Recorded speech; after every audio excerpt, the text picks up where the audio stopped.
กราบทักทายสบายดีเด้อพ่อแม่พี่น้องเบิดสุขูสู่คนพี่น้องมื้อนี้บ่าวสายก็สิมาชมบรรยากาศของงานวัดปากแซงพี่น้องเอ้ยไปเดี๋ยวไปชมไปกันอ่าตัดภาพมาตอนนี้บ่าวสายกำลังนั่งเรือสิข้ามไปวัดปากแซงพี่น้องจากสปปลาวนี่นั่นก็จะเป็นทางลงของสปปลาวพี่น้องของบ่าวสายลงมาแล้วก็นั่งเรือข้ามมาพี่นี่จะเป็นฝั่งไทยพี่น้องเอ้ยอืม คนภายในเรือก็ถือว่า หลายเติบพี่น้องเต็มพอดีเต็มพี่น้องเอ้ยพุ่นเขาเจ้ากลับไปอันนั้นพี่น้องกลับไปลาวแต่นี่บ่าวสายกำลังสิข้ามไปไทยพี่น้องเอ้ยโอ้ถือว่าคนคึกคืนแรงพี่น้องเอ้ยตามเบิ่งคือสิหลายคนนี่นี่ก็เป็นเวลา3 โมงพี่น้องบ่าวสายข้ามไปอืมข้ามไป ตอนที่ซื้อตั๋วเรือบ่าวสายบ่ได้ถ่ายเด้อพี่น้องซื้ออยู่ฝั่งลาว70,000กีบพี่น้องรวมหมดซื้อตั๋วเรือแล้วก็ลงนั่งเรือข้ามไปโอ้คนอันนั้นคือฝั่งไทยเด้อพี่น้องเด้ออืมก็จะเป็นฝั่งไทยพี่น้องเดี๋ยวไปเลาะชมบรรยากาศเด้อพี่น้องบ่าวสายสิถ่ายให้เบิ่งอันใดที่บ่าวสายเว้าบ่ถูกต้องก็ขอโทษขออภัยเด้อพี่น้องเอ้ย ก็ตอนนี้บ่าวสายก็ยังได้นั่งเรืออยู่พี่น้องก็มาพับเสียงเพราะว่าเสียงมัน อยากใส่ไมค์อยู่พี่น้องแต่ว่าเราก็ต้องได้ใส่ไมค์พี่น้องเพราะว่าย้านตกน้ำตกในพี่น้องจับเอาแบบนี้เลยก็เลยมาพากย์เสียงเอาให้พ่อแม่พี่น้องเพิ่นได้เบิ่งได้ชมบรรยากาศของการข้ามไปลิ้นงานบุญปากแช่งพี่น้องเอ้ยก็ครั้งแรกเลยบ่าวสาย นี่นั่งเรือก็ยังบ่ทันรู้อิโหนอิเหน่หยังพี่น้องเอ้ยเพราะว่าเป็นครั้งแรกที่นั่งเรือนี้เลยตื่นเต้นพี่น้องเอ้ยตื่นเต้นย้านที่ว่าอันนั้นพี่น้องเรือล่มหั้นนะนี่ก็จะเป็นมีแต่คนลาวตามเบิ่งพี่น้องเพราะว่าอยู่ฝั่งไทยเพิ่นสิข้ามไปฝั่งลาวพี่น้องนั่งเรือไปนี่แหละอืมนี่ก็ยังรอพี่น้องรอเรืออันนั้นเรือที่อยู่ต่อฝั่งพี่น้อง เพิ่นให้รอเรือที่อยู่ต่อฝั่งให้เพิ่นออกมาก่อนพี่น้องเพราะว่าเรือบ่าวสายสิเข้าพังบ่ได้พี่น้องต้องรอแต่รอกันนะรอเรือคันนั้นออกแล้วปึ๊บเรือบ่าวสายก็สิเข้าไปแล้วก็สิมีคนนั่งเรือบ่าวสายข้ามมาลาวอีกหนึ่งพี่น้องตามเบิ่งนี่แบบคือได้แล่นตลอดเลยเรือนี่แบบว่าขายดีขนาดพี่น้องอืมมีแต่รอเบิ่งรอชมพี่น้องแต่ตอนนี้ก็ยังนั่งอยู่ในเรือพี่น้องเพราะว่ารอเรือคันนั้นออกก่อนพี่น้องเอ้ย อืมนี่ก็จะเป็นแม่น้ำโขงตามเบิ่งนี่พี่น้องเอ้ยที่บ่สายหูแม่น้ำโขงของสรุปแล้วเป็นอิหยังพี่น้องเอ้ยปู้ยคนเนาะมันสิเป็นแบบอีสังนี่ก็เป็นชายแดนพี่น้องชายแดนแบบข้ามแม่น้ำนะของเมืองนครเพ็งพี่น้องแขวงสารวัตรนี่ล่ะพี่น้องก็ครั้งแรกเลยที่บ่สายมาข้ามทางนี้พี่น้องข้ามเพื่อมาไปเล่นบุญวัดปากแซงพี่น้องของประเทศไทย อืมตัดภาพมาบัดนี้อยู่ที่เรือนะพี่น้องกำลังสิเอาเข้าตะพังพี่น้องถ้าสิถ่ายตั้งแต่เริ่มต้นนี่คือสิยาวคลิปพี่น้องตามเบิ่งก็ย้านโทรศัพท์ต่ำเด็กต่ำเพิ่นพุ่มแต่เบิ่งโทรศัพท์ยากเลยถ่ายให้เป็นคันเป็นคันพี่น้องนี่จอดเรือได้แล้วก็ขึ้นเรือพี่น้องบัดนี้ขึ้นเพื่อข้ามไปเล่นบุญนี่แหละพี่น้องแต่ว่าคนรอขึ้นเรือก็หลายแฮงเด้พู้นอืม บ่สายก็ยังขึ้นพี่น้องคนเขารอขึ้นที่จะกลับฝั่งลาวพี่น้องเขามาก่อนนะมาแต่เช้าร้อนแรงพี่น้องเขาไปนี่บ่สายลืมแลกเงินพี่น้องเอ้ยโอ้เกือบสิบ่ได้เงินบาทถ้าบ่มีเงินบาทนี่ถือว่าเขาข้ามมานี่แล้วซื้อบ่ได้เลยพี่น้องเงินกีบเราจะซื้อบ่ได้พี่น้องคนคึกคืนแรงพี่น้องคนหลายแรงพี่น้องคนนี่บ่ให้ว่าเลยพู้นมีตั้งแต่คนเส้นทางขึ้นข้ามไปประเทศไทยนั่นแหละพี่น้องเอ้ยแต่ตอนนี้ก็อยู่ประเทศไทยแล้วกันย่างขึ้นย่างลงย่างขึ้นแหละพี่น้องเอ้ยแม่น้ำโขงเนี่ยย่างไปเลยพู้น พิ่นก็รอขึ้นเรือหลายคนเติบพี่น้องเพิ่นรอขึ้นบ่อยากสิว่าเลยเพิ่นรอขึ้นเรือพี่น้องเพิ่นก็ถือว่านี่โอ้ตัดภาพมาอยู่ฮอดวัดพระองค์ตื้อพี่น้องครั้งแรกที่บ่าวสายได้เข้ามาเหลื่อมแรงพี่น้องพระองค์ตื้อก็เป็นพระใหญ่พี่น้องของ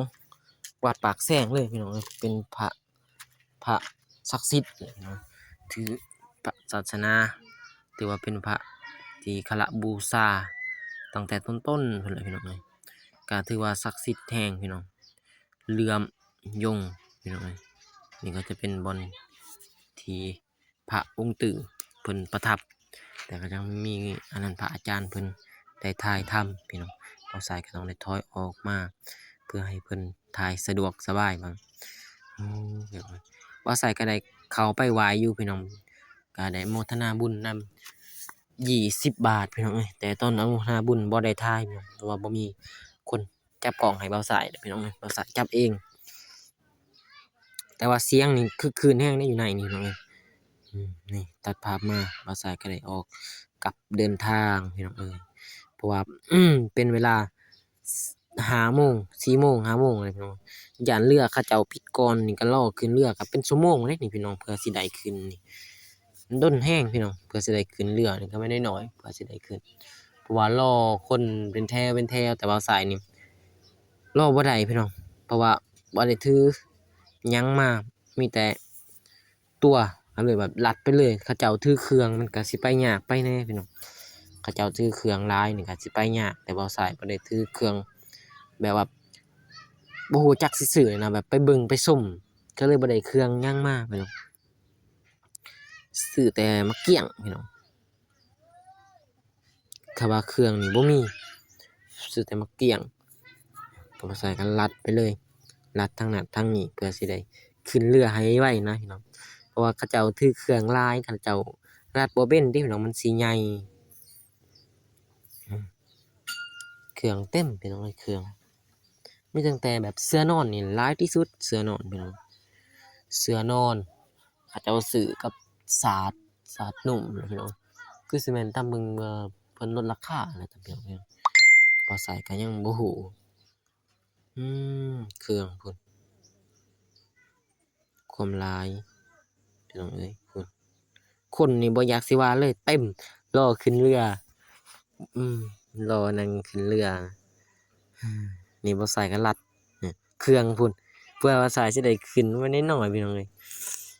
แต่ว่าถ่ายนี่สิถ่ายบ่ได้พี่น้องเพราะว่าถ่ายแนวนี้ได้อยู่แต่ว่าตัดภาพไปตอนที่ว่าขึ้นเรือเลยเด้อพี่น้องเด้อไปตอนขึ้นเรือเลยนี่บ่ใส่ก็ได้ขึ้นเรือเรียบร้อยพี่น้องพุ่นเดี๋ยวถ่ายให้เบิ่งทางที่บ่ใส่ขึ้นเรือแล้วคนยังแน่นอยู่พี่น้องหลายแฮงพี่น้องม่วนคึกคืนดีคนแบบว่าคือสิแบบว่า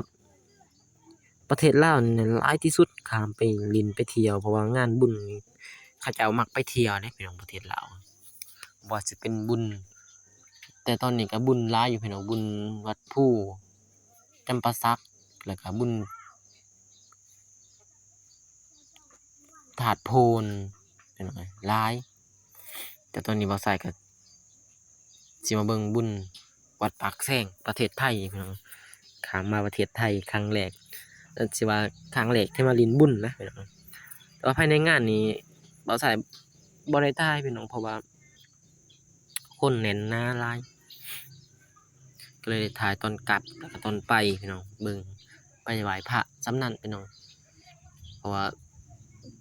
บ่ได้ถ่ายแบบแถวหานแถวโฮงเขาซื้อเครื่องซื้อกองหยังพี่น้องมีแต่ถ่ายตอนไปแล้วก็ตอนกลับแต่ว่าตอนกลับนี่คนนี่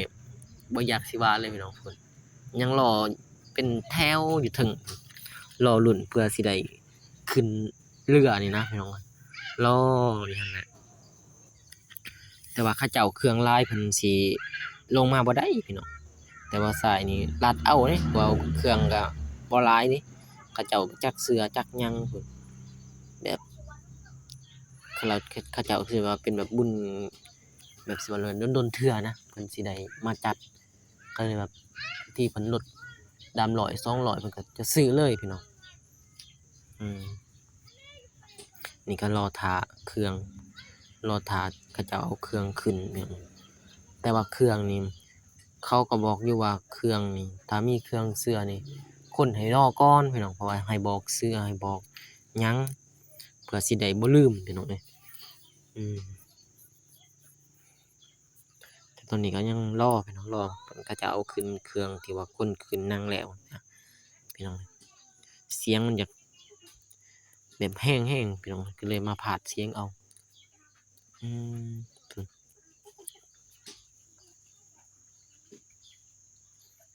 คนนี่หลายพี่น้องเขาเจ้ารอนั่งขึ้นเรือบรรยากาศตอน4-5โมงพี่น้องเอ้ยอืมเขาเจ้าจะมารอตั้งแต่ต้นนี้เลยตามเบิ่งอ่าขึ้นเครื่องเรียบร้อยพี่น้องก็ได้เอาเรือออกพี่น้องพู้นเขาเจ้ารอท่าขึ้นเรือยังหลายอยู่เดะคนพี่น้องเอ้ยอืมแต่ว่าถ้าได้ขึ้นเรือแล้วก็ถือว่ามีแรงแหน่พี่น้องนี่ก็เรือบัก2พี่น้องอืมไปพู้นคนรอท่าขึ้นโอ้อย่าว่าส่ำหมู่บ้านหนึ่งพี่น้องเฮ้ยตัดภาพมา เครื่องบ่ไหวพี่น้องย้านเครื่องตกก็เลยเอามาปะอยู่ทางบ่อนนั่งเลยพี่น้องเอ้ยโอ้เครื่องหลายแรงพี่น้องพู้นถ้าตกน้ำนี่แล้วเลยพี่น้องบ่เป็นเอาเลยแหล้วมันบ่คือแบบรถเดะพี่น้องถ้าตกแล้วสิจอดเอาได้เรือนี่บ่เป็นจอดอยู่น้ำ บ่เป็นจอดบ่เป็นเอามีแต่ว่าทิ่มเลยแหล้วนะพี่น้องถ้าตกแล้วพู้นบางทีก็ไปลัดเอาอยู่พู้นแหละทางหลังพู้นแหละคันไผไปได้แต่ว่าบางคนก็คือสิไปบ่ได้ดอกพี่น้องเพราะว่าถ้ามันตกนี่ก็เจ้าของเรือเพิ่นก็รักษาดีอยู่พี่น้องแบ่งเบื่อเผื่อกันคนลาวพี่น้องเอ้ยกับคนไทยรักแพงกันพี่น้องเอ้ย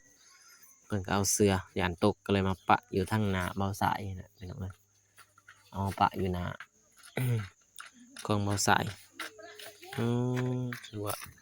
หลายพี่น้องเครื่องแบบว่าพลาดเลยต่อหน้าเลยนะนั่งแบบย้านมันตกเครื่องเขาเจ้าเพราะว่าเขาเจ้าก็ซื้อมาแพงพี่น้องเอ้ยมีแต่ส่ำนี้เด้อพี่น้องบ่สมการขอขอบใจพี่น้องบ๊ายบาย